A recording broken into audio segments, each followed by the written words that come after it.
अनन्य प्रेम की प्राप्ति के लिए हम साधन बताते हैं। बाबा कह रहे पहले अपने इष्ट देव की बाह्य मूर्ति सेवा विराजमान करनी चाहिए, या नाम सेवा विराजमान करनी चाहिए, और उस बाह्य सेवा को साक्षात समझ करके करना चाहिए। साक्षात समझ कर, साक्षात विराजमान है ऐसा भाव।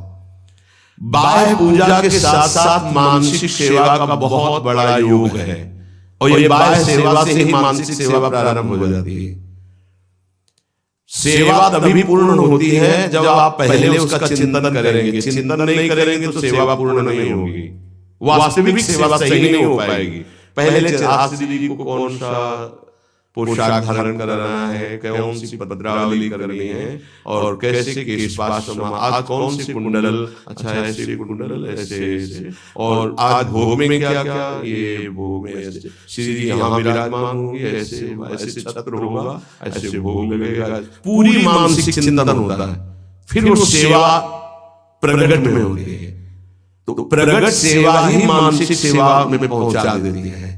पूज्य बाबा कह रहे गोपी जनों की तरह प्रेम प्राप्ति के लिए सबसे पहले अपने इष्ट का चयन और इष्ट की अनन्यता, इष्ट की अनन्यता, इष्ट की अनन्यता में आ गया अपने इष्ट का नाम जपना, अपने इष्ट का मंत्र जपना, अपने इष्ट का ही गुणगान करना, अपने इष्ट के विषय में ही सोचना, ये सब आ गया।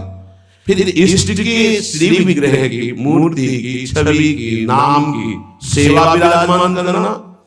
और जैसे गृहस्थ है तो जितने आप कर सके, जितना कर सके, लेकिन अगर विरक्त है तो 8 पहर की सेवा। हमारे पास और कोई काम नहीं, हमारी जिम्मेवारी है 8 पहर की सेवा। बाह्य पूजा, मानसिक पूजा, दोनों में साथ साथ चलती है उपासक की। ध्यान दे करके अगर आप सेवा करोगे तो देखोगे आपकी मानसिक सेवा होगी। आज वो वाली नथ पहनानी है, वो ऐसे धारण करानी है, हाँ आज इस रंग की पत्रावली, इस रंग की चोली, इस रंग की ऊपर चुनरी, और इस रंग का लहंगा, ऐसे ये जो हो रहा है ना मानसिक सेवा हो रही है, बहुत बड़ी चीज हो रही है। देखो आप लोग जो चिंतन करते, आज फूल बंगला ऐसे बनाना है, जैसे बहुत बड़ी सेवा हो रही। अस्त्री की रसोई, ये मानसिक जो सेवा, बहुत जोर की सेवा, प्रगट सेवा का फल है मानसिक सेवा। और मानसिक सेवा ही सिद्धावस्था को प्रदान करती है, ये बात ध्यान दीजिए। और जो इष्ट का नाम मिला है वो केवल जबान से ही नहीं, चिंतन के साथ होना चाहिए। प्रेम की बात कर रहे हैं, केवल हम जबान से रट रहे मंगल है, लेकिन यहाँ कह रहे गोपी प्रेम की बात, गोपी जैसा प्रेम, उसका चिंतन होना चाहिए। जैसे राधा राधा तो हमारा चिंतन भी हो रहा है। बाह्य जब से बहुत समय लगेगा, जब बाह्य जब और आंतरिक चिंतन दोनों एक साथ होंगे, बहुत जल्दी वासनाओं का नाश होकर आनंद की उत्पत्ति होती है। केवल बाह्य जब से बहुत काल के बाद लाभ मिलता है, बाह्य जब के साथ आंतरिक ध्यान से बहुत जल्दी लाभ प्राप्त होता है। इष्ट देव का चयन, इष्ट देव की अनन्यता, इष्ट देव की प्रगट सेवा, मानसिक सेवा, और इष्ट देव का नाम ध्यान सहित जप, और इष्ट देव के ही गुणों का चिंतन करना। हमारे श्री जी का ऐसा स्वभाव, हमारे लालू का ऐसा स्वभाव, उन्हीं की तरफ चिंतन करना। अन्य सब संबंध चिंतन को छोड़ना गोपी प्रेम की प्राप्ति है। महाराज जी सुनते हैं श्री सुखदेव जी का वैराग्य बहुत तीव्र और उच्च कोटि का था। क्या ऐसा कोई साधक वैराग्य नहीं धारण कर सकता? इस कोटि का वैराग्य क्या साधु के अंदर, साधक के अंदर नहीं आ सकता? निश्चित आ सकता है, पर ये सकामी साधक के अंदर नहीं, विषयी साधक के अंदर नहीं। जो निष्काम भाव से दृढ़ निश्चयी है कि केवल शरीर पोषण के लिए वस्त्र और भोग आदि, जो प्रारब्धवशात, कोई चाह नहीं, उसके हृदय में तीव्र वैराग्य जागृत होता है। दृढ़ लक्ष्य, दृढ़ निश्चय, शरीर की भी परवाह नहीं, खान पान दे भावे, नहीं कोमल वसन सुहावे, सब विषय लगे देखा रहा है, हरि आशिक का बन रहा है। जो अंदर से दृढ़ निश्चय नहीं है, अंदर से भगवत प्रेम का भाव लक्ष्य नहीं है, तो बाह्य त्याग फिर दम पैदा कर देता है, दिखावटी बना फिर आने लगता है, जो बहुत ही साधक के जीवन में धोखा पैदा कर देता है। ये बुद्धि है बहुत जल्दी सिद्ध होना चाहती है, फिर वो नाटक शुरू कर देता है, बहुत शास्त्र विरुद्ध आचरण होने लगते हैं। इसलिए निष्काम भगवत प्राप्ति का दृढ़ लक्ष्य, निरंतर भगवत चिंतन, खान पान आदि से राग रहित, तो श्री सुखदेव जी जैसा वैराग्य आ ही जाएगा। पूज्यपाद बाबा कहते ऐसा नहीं कि उनको जो वैराग्य था वो किसी को प्राप्त ही नहीं हो सकता। लाखों हो गए हैं, देखा थोड़ी सबने, लाखों हो गए, लाखों हैं, लाखों होते रहेंगे। ये भगवान की सृष्टि है। जैसे जड़ भरत जी की स्थिति आई, उनसे ऊंची स्थिति के ज्ञानी महापुरुष देखे गए, उनसे ऊंची स्थिति के ज्ञानी महापुरुष देखे गए। चर्चा उनकी गाई गई है, भगवान सतदेव जी के पुत्र है, लेकिन ऐसे लाखों जड़ भरत हो चुके, लाखों होंगे। ये भगवान की सृष्टि है। ऐसे ऐसे महापुरुष ब्रह्मबोध संपन्न देखे गए, जिन बिल्कुल निरपेक्षता की मूर्ति, निरपेक्षता की मूर्ति। हाँ, जिस दिन से संन्यास हुआ कभी वस्त्र नहीं धारण किया, दिगंबर, गंगा जी का किनारा हुई, ऐसा सरल स्वभाव, मतलब देखने से ऐसा लगता था देखता ही रहे कोई। ऐसे सब जटा, सब बाल, दिगंबर बैठे हुए, वो भोला बालक जैसा चेहरा, वो तपस्या के धनी, बड़े बड़े धर्म सम्राट कर पात्री साष्टांग दंडवत कर दे। अश्विनी गंगा किनारे स्वामी श्री अनंग घास, सेनपुर स्वामी श्री मग्नानंद सरस्वती जी, नजफगढ़ श्री स्वामी ओंकारानंद, ये गंगा का किनारा, एक से एक महापुरुष, सिद्ध महापुरुष। पूज्य बाबा ये भगवान की प्राप्ति भगवान की इच्छा पर निर्भर है या पुरुषार्थ पर निर्भर है? भगवत प्राप्ति भगवत इच्छा पर निर्भर है कि वो जिसको चाहेंगे मिल जाएंगे, या अपना भी कोई पुरुषार्थ है? भगवान की आज्ञा का पालन करते हुए जो पुरुषार्थ करता है उसी को भगवत प्राप्ति होती है। ये कायरता नहीं कि बैठे भगवान की इच्छा होगी तो भगवान मिल जाएंगे, ऐसे कभी नहीं होगा। देखो जो वर्णन कर रहे हैं महापुरुष, भगवान की आज्ञा का पालन करते हुए भगवत प्राप्ति के लिए बहुत प्रयासशील, जितनी हमें सामर्थ्य है, निश्चित उसको ही भगवत प्राप्ति होती है। जिसका जितना तीव्र पुरुषार्थ होगा उसका उतना ही भगवत कृपा उसके ऊपर उतरेगी। पुरुषार्थ अत्यंत आवश्यक, रात दिन सिद्धि असिद्धि में सम रहना है भगवान की इच्छा की बात है। ये छोड़ दो भगवान, फल की सिद्धि असिद्धि में हमारा प्रयास पूरा रहेगा, उसी को भगवत प्राप्ति होगी। सिद्धि असिद्धि में सम रहो, लाभ मिला कि नहीं मिला, फायदा हुआ कि नहीं, इस पर सम रहो, इस पर ध्यान मत दो। तुम पुरुषार्थ करते रहो, प्रयास करते रहो, निश्चित तुम्हें भगवत प्राप्ति हो जाएगी, पक्का। देखो ये पूरे जीवन की यात्रा की बात है, 4 दिन में सुधरने वाले नहीं है। विश्वास हमारी बात पर करना, ये कोई छोटे मोटे शत्रु नहीं तो तुम्हारी साधना फिर ढीली हो जाएगी। 2 साल हो गए, अभी तो हम काम विजय नहीं हुए, क्रोध विजय नहीं हुए, अभी हम लोभ विजय नहीं हुए, मोह विजय, छोड़ो ये सब बातें। तुम भजन का पुरुषार्थ करो, जैसी स्थिति है वैसे शांत रहो, शांति से ये नष्ट हो जाएंगे। निरंतर भगवान के स्मरण में लगे रहो। भक्तों की ये मान्यता फल पर होती है कि भगवान जैसा चाहे, लेकिन पुरुषार्थ पर नहीं। हमें जो समय, जो दिनचर्या, जो भजन, उस पर हम कायर बन करके नहीं बैठेंगे और जैसा भगवान, नहीं। उसके लिए हमें जो गुरुदेव ने आज्ञा करी, जो दिनचर्या, जो भजन, उस पर तत्पर रहेंगे। आप बहुत जोर देते हैं भजन पर, तो भजन किसे कहते हैं? अर्थात हम किसको माने कि भजन हो रहा है? उत्तर, अंतःकरण में निरंतर अपने इष्ट का गाढ़ चिंतन होना भजन कहा जाता है। अंतःकरण शब्द बोला है, यहां से गाढ़ चिंतन होना, निरंतर भजन कहते हैं, जिसे भगवदाकार वृत्ति, उसे भजन कहते हैं। दूसरा भजन का अर्थ है सेव्य को सुख पहुंचाना, सेवा, भजदातु सेवायाम। उपासक दो ये बातें पकड़े रहता है, उसे भजनानंदी कहते हैं। अंतःकरण से अपने इष्ट का गाढ़ चिंतन, रूप का हो, नाम का हो, मंत्र का हो, और शरीर से प्रकट सेवा में प्रतिपल लगे रहना। ये दो वृत्ति जिसके अंदर है वो भजनानंदी है।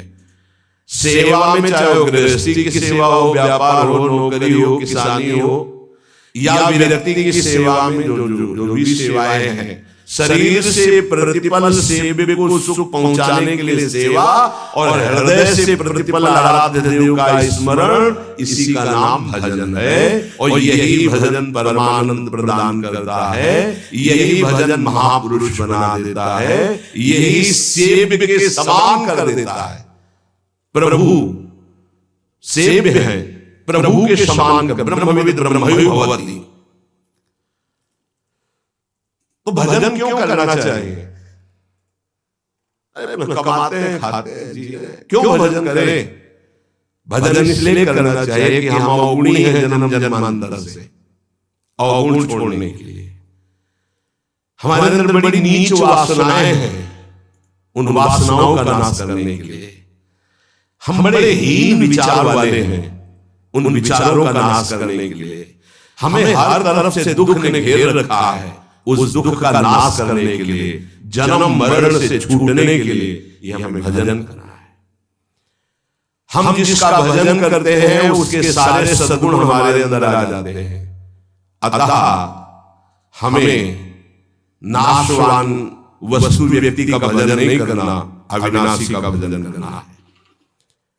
वो है श्री भगवान। भजन करने से सबसे बड़े भगवान है तो सबसे बड़ा बन जाता है। ये दीनहीन विचार, ये दुख, ये दुविधा, ये संशय, दरिद्रता, जन्म मरण, ये सब कूड़ा करकट खत्म हो जाता है। इसलिए भजन करना अत्यंत आवश्यक है। भजन करना अत्यंत आवश्यक है। इससे विशेष लाभ क्या होता है? भजन से विशेष लाभ ये होता है कि जहां से हम बिछुड़े थे वहीं हम पहुंच जाते हैं। कहां से बिछुड़े हैं? प्रभु से।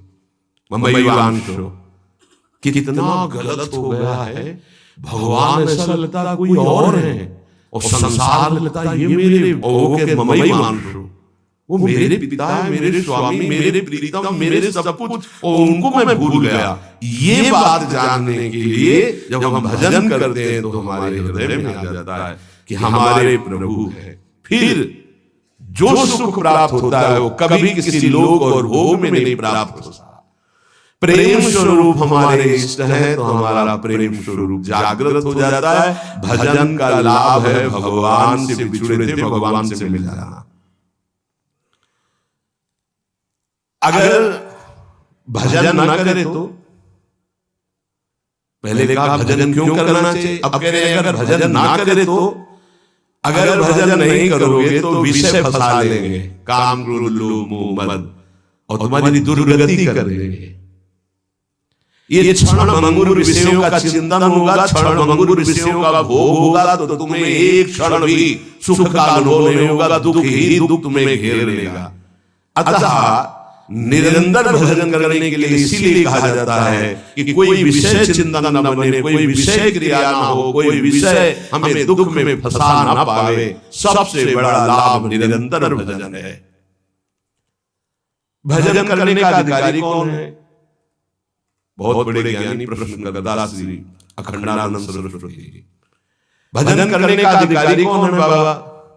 सब भजन करने के, सबका अधिकार है भजन करने। बाल बच्चा कोई भी, पुरुष नपुंसक नारीवाद जीव चराचर कोय, सर्वभाव भज कपट तज मोहि परम प्रिय सोय।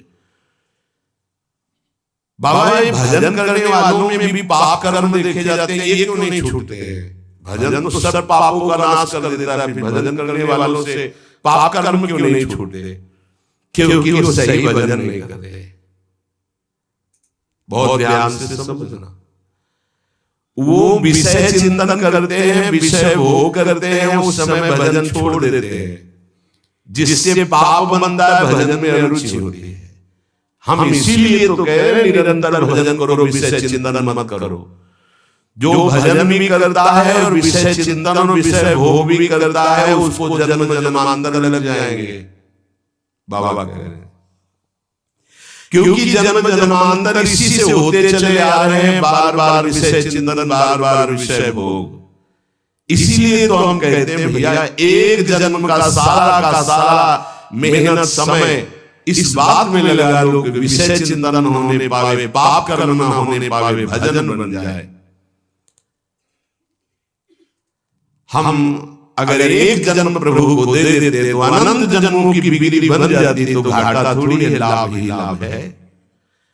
जितना समय भजन नहीं करेंगे उतना समय मन विषय चिंतन करेगा और आपके द्वारा पाप कर्म हो ही जाएगा। पाप कर्म होगा तो सबसे पहले गुरु में अश्रद्धा होगी, फिर इस भजन में अरुचि होगी।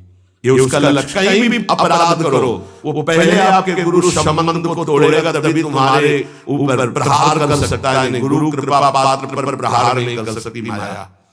पहला कार्य करेगी, गुरु संबंध छुड़वाएगी, इष्ट चिंतन छुड़वाएगी। इसलिए हम कहते हैं जितना जितना समय तुम विषय चिंतन में देते हो, अगर वो भी भजन में दे दो तो पाप छूट जाएंगे, नहीं तो पाप कर्म होते रहेंगे, भजन का अनुभव नहीं होगा। कहा जाता है कि भजन करने वाला एकांत सेवन करे, इसका मतलब क्या होता है?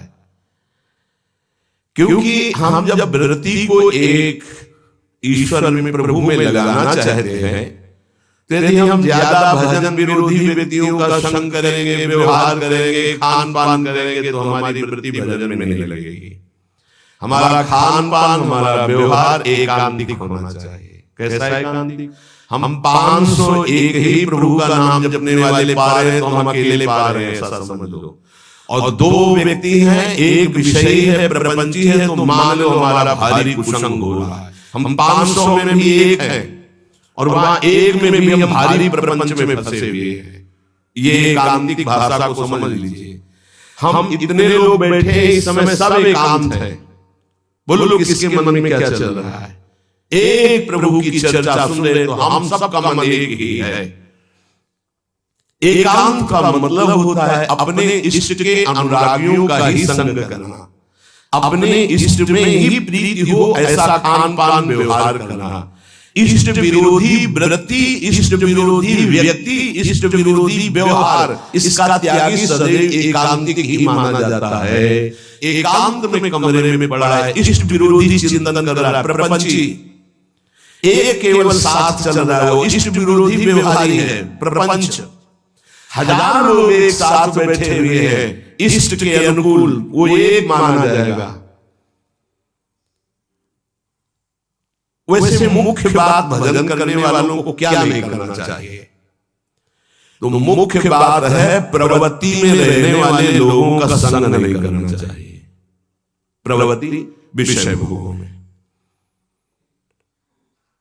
पूज्य स्वामी जी ने पूछा भजन करने वाले को मुख्य सावधानी क्या रखनी चाहिए? तो बोले मुख्य सावधानी है कि प्रवृत्ति में रहने वालों का संग नहीं करना चाहिए भजनानंदी को। क्यों? एक प्रवृत्ति देखी मैथुन धर्म की चौधरी जी ने तो 50 ब्याह किए, तब उन्होंने श्लोक लिखा, संगम त्यजेत मिथुन व्रतिनाम मोक्षो सर्वात्मना न विश्रेत बहिरिंद्रियाणि। ऐ मुमुक्षु, संसार से मुक्त होने वाले साधक, ये जो मैथुन प्रवृत्ति में युक्त जन है, इनका संग भूल के भी मत करना। उनमें परमाणु है ऐसे, वो तुम्हारे को विचलित कर देंगे, तुम्हारे भजन को छीन लेंगे, तुम्हारा भजन का मार्ग अवरुद्ध हो जाएगा। संगम त्यजीर मिथुन वृत्ति नाम, यही बाबा ने बताया। भजन करने वालों को विशेष त्याग की बात क्या है, क्या ऐसा है जो उनको बिल्कुल नहीं करना चाहिए? तो बोले जो प्रवृत्ति में, संसार के भोगों में है, निवृत्ति मार्ग के उपासक, भगवत प्राप्ति के मार्ग के उपासक, उनका संग नहीं करना, उनके साथ चलना, उनसे संभाषण करना। ऐसा अगर भगवत चर्चा जनित प्रश्न है, आप उत्तर देने की क्षमता रखते हैं, इसके बाद राग नहीं करेंगे। क्षमता को तो समझते हो, जैसे मैं आपसे संभाषण किया, आपकी याद नहीं आनी चाहिए संभाषण करने के बाद। अगर आपकी छवि आई हमारे दिमाग में, आपका चिंतन हुआ, तो इसका मतलब आप अभी अधिकारी नहीं है। लाखों से संभाषण हो, लेकिन सब में राधा वल्लभ लाल की ही स्मृति रहे। राधा वल्लभ लाल एकांतिक में ध्यान में रहने चाहिए, एक भी छवि बाहर नहीं आनी चाहिए, तब वो अधिकार प्राप्त होता है समाज सेवा का, उपासक को। अधिकाधिक भजन में प्रवृत्ति करने वाले को ऐसे संग का त्याग करना चाहिए। बहुत जोरदार का संग होता है प्रपंच का। जैसे संत संग की महिमा है, ऐसे प्रवृत्ति मार्ग के संग की भी महिमा है। सीधे प्रवृत्ति में उतार देते हैं, सीधे प्रवृत्ति में बहुत सावधान, बहुत सावधान। ये महापुरुष जन ऐसे नहीं बोल रहे, बहुत सावधान। प्रवृत्ति मार्ग के जनों का संग करना सबसे ज्यादा त्याज्य विषय भजन करने वालों को है, ये ध्यान रखें। बहुत तरह से फंसा हो जाते, बहुत तरह से जलना पड़ता है, जलना पड़ता है, महसूस होता है कि हमने गलत किया, जो हमने स्वीकार किया वो गलत किया, महसूस होता है। पर एक बार स्वीकृति हो गई तो कुछ भी हो, इनका बेड़ा पार होना चाहिए। जिद्दी स्वभाव संतों को होता है, पर महसूस होता है। जब तक वैराग्य की प्रबल भूख जागृत हो जाए और जब तक भगवत प्राप्ति का दृढ़ लक्ष्य न हो जाए, तब तक संग नहीं करना चाहिए। रंग जो है वही चढ़ेगा जैसा हम करते हैं। महाराज सकाम भक्ति सुनते हैं और निष्काम भक्ति सुनते हैं, इसका क्या मतलब है? सकाम भक्ति और निष्काम भक्ति का अंतर क्या है?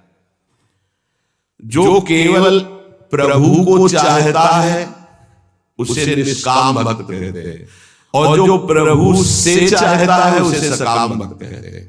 सीधी भाषा में बाबा ने, जो केवल प्रभु को चाहता है वो निष्काम भक्त है, जो प्रभु से चाहता है वो सकाम भक्त है, जो केवल गुरुदेव को चाहता है वो निष्काम भक्त है, जो गुरुदेव से चाहता है अपनी अनुकूलता, अपने लिए वो सकामता और निष्कामता में। प्रभु से संबंध सिर्फ प्रभु चाहिए, प्रभु का वैभव प्रभु से कुछ नहीं, सिर्फ प्रभु से प्रभु चाहिए। आप चाहिए, आप गुरुदेव से सिर्फ गुरुदेव चाहिए। आप अपने स्वरूप में स्थित हैं, आप अपने स्वरूप का बोध करा दीजिए। जो हम आपकी शरण में हुए हैं, हम आप में तदात्म हो जाए, बस आपसे और कुछ नहीं चाहिए। केवल प्रभु से कोई चाहना, प्रभु से प्यार ना होना सकामियों का लक्षण है। प्रभु से कुछ न चाहना, केवल प्रभु से प्यार करना, ये निष्कामियों का लक्षण है। ऐसे बड़े बिरले निष्काम। और महाप्रभु अपने धर्म के लिए तो कहते हैं, सबसे पहले कहते हैं सबसो हित निष्काम भक्ति, कोई चाह नहीं। सुना है कि पराभक्ति और ज्ञान में कुछ अंतर रहता है या नहीं? आपका क्या विचार है? क्योंकि पराभक्ति और ज्ञान दोनों अलग अलग है, पर है क्या? तो हम तो नारायण स्वामी के विचार को ही स्वीकार करते हैं। पूज्य बाबा कह रहे हैं पराभक्ति और ज्ञान में तनिको नाही भेद, नारायण मुख्य प्रेम है कहे संत अरुवेद। जब पराभक्ति को उपासक प्राप्त होता है तो उसमें शुद्ध ब्रह्म बोध भी रहता है, भगवत प्रेम भी रहता है। ये बड़े आश्चर्य की बात है। गीता जी में तो संकेत रूप में बोध को ही प्रधान कहा। ब्रह्मभूता प्रसन्नात्मा शोचति न कांक्षति, समाः सर्वेषु भूतेषु मद्भक्तिं लभते पराम। मेरी पराभक्ति का परम लाभ क्या हुआ कि ब्रह्मभूत हो गया। और बाबा नारायण स्वामी के दोहे से कह रहे कि पराभक्ति में एक चमत्कार विशेष ये होता है कि उससे ब्रह्मबोध भी हो जाता है, आत्मस्वरूप का बोध भी और भगवत प्रेम भी हो जाता है। पराभक्ति और ज्ञान में तनको नहीं भेद, इतना है कि इसमें मुख्य प्रेम भगवदाकार भी रहता है, स्वरूप बोध भी हो जाता है, जो पराभक्ति को प्राप्त हो जाता है। भगवत प्राप्ति के अनेक मार्ग हैं। एक पुरुष के द्वारा कई मार्गों में नहीं चला जा सकता, इसलिए साधक एक मार्ग का चयन कर ले और अपने गुरु प्रदत्त भजन भक्ति का विस्तार करे, आगे बढ़ाता चला जाए। इतना जरूर ध्यान में रहे कि भक्ति में विषय सुख नहीं है। अगर विषय सुख की आकांक्षा करेगा तो भक्ति अंदर ध्यान हो जाएगी। ऐसा मान ले कि हमारे भाग्य में नहीं है, मान लो ना, पर बड़े भाग्य हैं, कोई भाग्यहीन थोड़ी हो। ये जो विषय सुख है ये तो पापियों को भी प्राप्त है। सुत दारा धन लक्ष्मी पापियों के घर होए, संत समागम हरि कथा तुलसी दुर्लभ। तुम्हारा दुर्भाग्य नहीं है, तुम उससे हंसने के लिए तैयार हो रहे हो, उसके साथ खेलने के लिए तैयार हो रहे हो, जो बड़े बड़े मुनियों के भी ध्यान में नहीं आते। तुम्हारे भाग्य ऐसे नहीं है। ध्यान मुनि मन ध्यान धरत, थोड़ा अपने लक्ष्य की तरफ। और जब निकष कुंज ठाढ़े भये और भुजा परस परंस, जब इनको तुम देखोगे तब कैसा होगा? आनंद समुद्र प्रिया प्रीतम। उपासक विषय सुख भक्ति में बहुत बाधक है। जिसको भक्ति की सिद्धि करनी है, प्रेम प्राप्त करना है, तो विषय सुख से बचना चाहिए। मन में लागी चटपटी कब निरखूं घनश्याम, तो नारायण भूल्यो सभी खान पान विश्राम। ये दोहा एक संत भगवान गंगा के किनारे मिले थे, ये बार बार कहते थे, जो बड़ी मस्ती में गाते थे। मन में लागी चटपटी कब निरखूं घनश्याम, नारायण भूल्यो सभी खान पान विश्राम। विषय सुख भक्ति में ब्रह्मादि के भोग सब विषम लागताहि, नारायण ब्रज चंद की लगन लगी है जाहि। जब विषय सुख का सेवन साधक करने लगता है तो प्रभु का चिंतन छूटने लगता है, प्रभु में सुख नहीं लगता है। ये सबसे बड़ी कमी की बात। अगर आप भजन करते प्रभु में सुख नहीं लग रहा तो आप कहीं विषय सुख ले रहे हैं। ध्यान दीजिए, जब प्रभु के चिंतन करते करते आपके आंसू निकलने लगे, रोमांच होने लगे, अब सुख आया है। इसलिए कुछ समय तक ये झूठे विषय सुख से बचो। कुछ अच्छा नहीं लगता। सच्ची भगवान सब संयोग प्रदान कर रहे हैं, खान पान विश्राम सब, कुछ अच्छा नहीं लगता। जो मन प्रभु के चरणारविंद का आशिक हो जाता तो कुछ अच्छा नहीं, कोई उसे अच्छा ही नहीं लगता। सच्ची मानिए, कुछ अच्छा नहीं लगता। सब कुछ है पर कुछ अच्छा नहीं लगता। क्यों? क्योंकि जो वास्तविक अच्छा लग रहा था सब में, वो अनंत ब्रह्मांडों का अच्छा लगने वाला अब अच्छा लगने लगा है, इसलिए अच्छा नहीं लगता। अगर किसी का शरीर अच्छा लग रहा है तो कृष्ण है इसलिए अच्छा लग रहा है, वो अंदर ध्यान हो जाए तो अच्छा लगेगा। किसी वस्तु में आकर्षण है तो कृष्ण का है, और सीधे कृष्ण का आकर्षण हो गया तो कैसे अच्छा लगेगा। इसलिए विषय सुख का त्याग करते हुए, विषयी पुरुषों के संग का त्याग करते हुए, हृदय से निरंतर इष्ट चिंतन और शरीर से अपने कर्तव्य कर्म रूपी सेवा, इसी से भगवत प्राप्ति, इसी से प्रेम प्राप्ति, इसी से तत्व बोध हो जाता है।